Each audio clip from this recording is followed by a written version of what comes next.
ప్రకాశం బ్యారేజీ counter weights పనులు ఇవాల్టితో పూర్తవుతున్నాయని అన్నారు మంత్రి సవిత. ప్రకాశం బ్యారేజ్పై జరుగుతున్న కౌంటర్ వెయిట్స్ మరమ్మతు పనులకు ఆమె పరిశీలించారు. వరద నష్టం అంచనా కూడా ఇవాల్టి నుంచి ప్రారంభమవుతుంది అంటున్న మంత్రి సవితతో మా ప్రతినిధి Mallikarjun face to face. Prakasam barrage వద్ద కౌంటర్ వెయిట్ల మరమ్మతుల ప్రక్రియ కొనసాగుతుంది. ఈ రోజుతో కౌంటర్ వెయిట్ల మార్పులు కూడా పూర్తయ్యే అవకాశం కనిపిస్తుంది. ఎప్పటికప్పుడు ప్రభుత్వ యంత్రాంగం ఈ పనులు కూడా పర్యవేక్షిస్తూ ఉన్నారు. ప్రస్తుతం మనతో ఈ పనులను పరిశీలించిన తర్వాత మంత్రి సవిత గారు ఉన్నారు, ఆమెతో మాట్లాడడం. మేడం, ఎలా ఉంది ప్రకాశం బ్యారేజ్కి సంబంధించి 3 కౌంటర్ వెయిట్లు కూడా మార్చాల్సిన పరిస్థితి ఏర్పడింది. ఇప్పుడు పొజిషన్ ఎలా ఉంది కౌంటర్ వెయిట్లు? ఆల్మోస్ట్ వాళ్ళు రేపు సాయంకాలకంతా ఆల్మోస్ట్ వాళ్ళు 3 పెట్టేస్తారు. ఎందుకంటే ఎమర్జెన్సీ కింద స్వయాన ముఖ్యమంత్రి చంద్రబాబు నాయుడు గారు, ఇరిగేషన్ మినిస్టర్స్, ఆల్మోస్ట్ అందరూ అఫీషియల్స్ కూడా ఇక్కడే ఉంటూ డే అండ్ నైట్ ఇక్కడ పనిచేస్తున్నారు. అది ఎలా చేయాలా అనే విధానాన్ని చంద్రబాబు నాయుడు గారు కాబట్టి తెలుసు, కాబట్టి ఇంత షార్ట్ టైంలోనే ఈ పనులు పూర్తి చేస్తున్నారంటే అది క్రెడిట్ గోస్ టు ముఖ్యమంత్రి గారికని తెలియజేయాలి. అదేవిధంగా డిపార్ట్మెంట్ మినిస్టర్స్ అందరూ సహకరించారు. ఇక్కడే కాదు, బుడిమేరకాడు కూడా ఈరోజు 3 గంటలు పూడ్చడము, దానివల్ల హైట్ పెంచడం, ఇదంతా ఎప్పుడో గత 5 సంవత్సరాల్లో ఇది జాగ్రత్తలు తీసుకొని ఆ మెయింటెనెన్స్ చేసింటే ఈరోజు ఈ పరిస్థితి రాదు.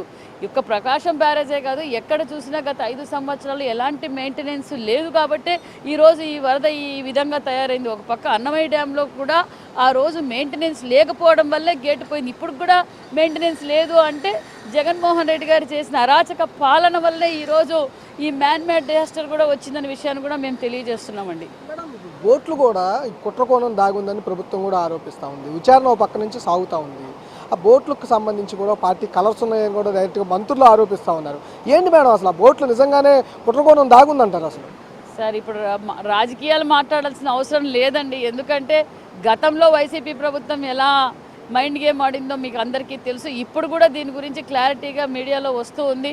ఇప్పుడు మనం ప్రజలకు ఏం చేయాలి? ప్రజలు మాకు సంపూర్ణమైన మెజార్టీ ఇచ్చారు.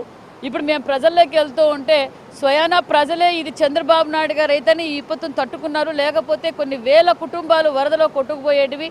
ఆయన కాబట్టి విజనరీతో, ఆయన ఆలోచనతో, ఆయన సమయస్ఫూర్తితో ఆ వయసులో కూడా ఈరోజు ప్రజల కోసం అహర్నిశలు కష్టపడుతున్న నాయకుడిని మేము గెలిపించుకున్నాం కాబట్టి ఈరోజు మేము బతికామని స్వచ్ఛందంగా బజార్లోకి వచ్చినప్పుడు, వీధుల్లోకి వెళ్ళినప్పుడు ప్రజలే చెప్తున్నారు. డైరెక్ట్ జగన్మోహన్ రెడ్డి గారికే చెప్పారు. ఆ రంగుల రెడ్డికి రంగులు మార్చడం తెలుసు, దోచుకోవడం తెలుసు, దాచుకోవడమే తెలుసు తప్ప ప్రజల గురించి ఏ రోజైనా ఆలోచించారా?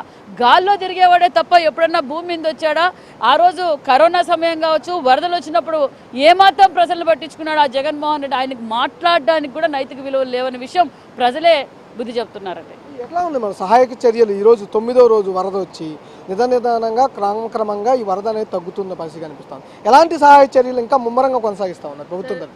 డే అండ్ నైట్ స్వయాన ముఖ్యమంత్రి గారే ముఖ్యమంత్రి స్థాయి నుంచి కార్పొరేటర్ వరకు ఏం పని చేయాలో, ఎలా చేయాలో కలెక్టరేట్లోనే డే అండ్ నైట్ అక్కడే కూర్చొని ఏ సమయంలో ఏం అవసరం ప్రజలకి, ఇక్కడ ఎక్కడ ఫ్లో ఎక్కుతుంది, డిపార్ట్మెంట్ అందరికన్నా ముందు సార్ దగ్గర ఇన్ఫర్మేషన్ వస్తుంది, మీరు ఇలాంటి జాగ్రత్తలు తీసుకోవాలి, ఈ డిపార్ట్మెంట్ ఈ పని చేయాలి.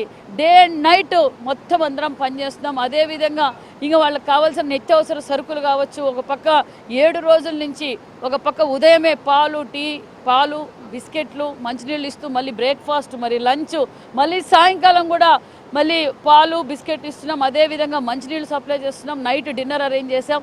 కొన్ని చోట్ల ఎక్కడైతే క్లారిటీగా వాటర్ తగ్గిందో అక్కడ ఆల్రెడీ నిత్యావసర సరుకులు పంపిణీ చేస్తున్నాం. అదేవిధంగా ట్యాంకర్లు పెట్టి వాటర్ సప్లై చేస్తున్నాం. అదేవిధంగా మళ్ళీ మున్సిపాలిటీ కార్మికుల ద్వారా కూడా శానిటేషన్ వర్క్ జరుగుతుంది. ఫైర్ ఇంజన్లు పెట్టి ఇండ్లు కూడా క్లీన్ చేపిస్తున్నాం. ఏదైతే ప్రజలకు అవసరమో అవన్నీ అందజేస్తున్నాం. ప్రతి సచివాలయంలోనూ మెడికల్ క్యాంపులు పెట్టాం. అదేవిధంగా ముంపు వచ్చినప్పుడు కూడా ప్రజల్ని ఏ విధంగా తరలించాలి, బోట్లు తెప్పించాం, హెలికాప్టర్లతో తెప్పించాం, డ్రోన్ల ద్వారా కూడా అన్ని సప్లై చేసాం. ఇప్పుడు శానిటేషన్ కూడా డ్రోన్ ద్వారా కూడా జరుగుతుందనే విషయం కూడా మీకు తెలియజేస్తున్నాం. ఈ రోజు నుంచి ఆస్తులకు సంబంధించి ఇల్లు ఏదైతే ఇబ్బందులు ఎదుర్కొంటా ఉన్నారో నివాసాలు కానీ వ్యాపారస్తులు కానీ ఆస్తులకు నష్టం సంబంధించిన యాప్ల ద్వారా